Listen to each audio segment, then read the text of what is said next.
Ayushman card होते हुए भी लोग 3 से 4 लाख रुपए अपनी जेब से दे रहे हैं। क्यों? क्योंकि उन्होंने सिर्फ एक चीज़ नहीं देखी कि लिस्ट में उनका हॉस्पिटल है कि नहीं, और दूसरी गलती, एजेंट को पैसे दे दिए। बस इन 2 गलतियों ने लाखों रुपए डुबा दिए। आज के बाद ये 2 गलतियां आप बिल्कुल नहीं करेंगे। आज इस वीडियो में मैं आपको पूरा सिस्टम समझाऊंगा कि हॉस्पिटल कैसे चुनना है, आयुष्मान कार्ड कैसे सही में काम करता है, सीएम फंड में पैसा क्यों रुकता है और एजेंट से कैसे बचना है। अगर आप अगले 15 मिनट ध्यान से सुन लेंगे तो आप 90% लोगों से कहीं आगे होंगे। जब घर में कैंसर होता है तो सिर्फ एक आदमी बीमार नहीं होता, पूरा परिवार हिल जाता है। डर लगता है इलाज रुक जाएगा, डर लगता है पैसा खत्म हो जाएगा, और इसी डर में हम गलत फैसले जल्दी में ले लेते हैं। यही गलती होती है। तो सच क्या है? सिस्टम है, व्यवस्था है, सरकारी योजना है, पैसा है, लेकिन जानकारी नहीं। आज जानकारी क्लियर करेंगे और आज हम उस गलती को भी ठीक करेंगे जो एडमिशन से ठीक पहले हम करते हैं। तो इलाज के पैसे के 4 रास्ते हैं: आयुष्मान योजना, निजी बीमा, कम लागत वाला सरकारी अस्पताल और मुख्यमंत्री राहत कोष। तो पहला काम, आप किस रास्ते में आते हैं? गलती क्या होती है? पहले एडमिशन, बाद में पैसे का इंतज़ाम। तो सही तरीका, पहले पैसे का इंतज़ाम करो, फिर अस्पताल चुनो। अगर आपने ये उल्टा किया तो नुकसान तय है। सबसे बड़ा नुकसान गलत अस्पताल से होता है। अगर आयुष्मान कार्ड है तो अस्पताल में जाके पूछो कि आयुष्मान डेस्क कहाँ है, आयुष्मान इस अस्पताल में चलता है कि नहीं। अगर पर्सनल इंश्योरेंस है तो ये पूछिए कि रीइंबर्समेंट डेस्क कहाँ है, ये अस्पताल इंश्योरेंस की लिस्ट में आता है कि नहीं। अगर दोनों में से कुछ नहीं है तो कोई सरकारी हॉस्पिटल जिसमें इलाज की सुविधा उपलब्ध हो उसको देखिए। ये एक जानकारी लाखों रुपए बचा सकती है। तो आयुष्मान कार्ड कैसे बनाएं? पार्ट 1, कार्ड कैसे बनाएं। आयुष्मान केंद्र जाइए, सूची में आपका नाम है कि नहीं ये चेक करिए। पूछिए क्या मैं आयुष्मान कार्ड के लिए एलिजिबल हूँ। अगर आपका नाम सूची में नहीं है तो एजेंट भी आपका कार्ड नहीं बनवा सकता। यहीं से 30% लोग बाहर हो जाते हैं। तो स्टेप 2 क्या है?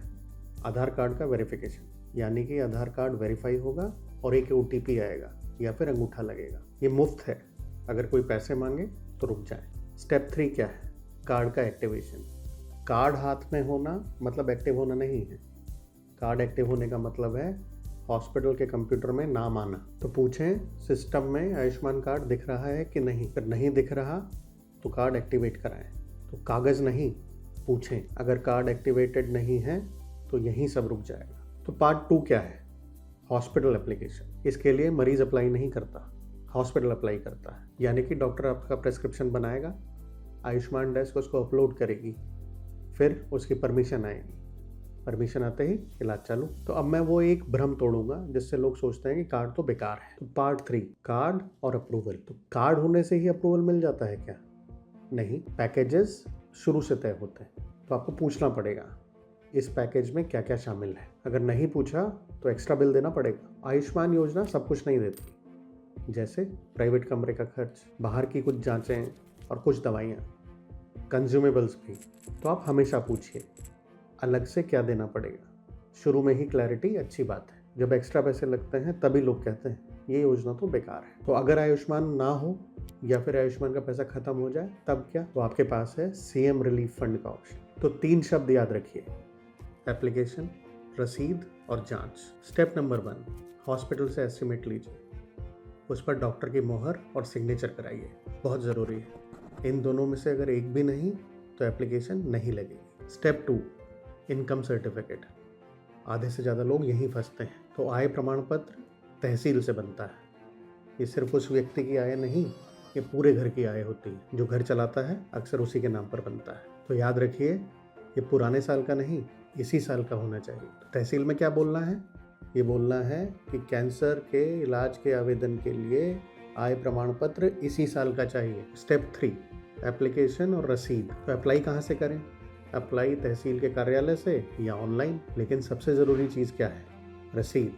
अगर रसीद नहीं ली तो यहीं पर गड़बड़ है। रसीद नहीं तो सिक्योरिटी नहीं। एजेंट रसीद नहीं देता लेकिन ऑफिस से रसीद मिलती है। एक सच्ची बात, एक परिवार ने एजेंट को पैसे दिए, एजेंट ने रसीद नहीं दी, बाद में एजेंट गायब, पैसा भी गया, एप्लीकेशन भी नहीं हुई। दूसरे परिवार ने खुद अप्लाई किया, रसीद ली, फॉलोअप लिया, पैसा भी आया, इलाज भी हुआ। लेकिन गड़बड़ कहाँ होती है?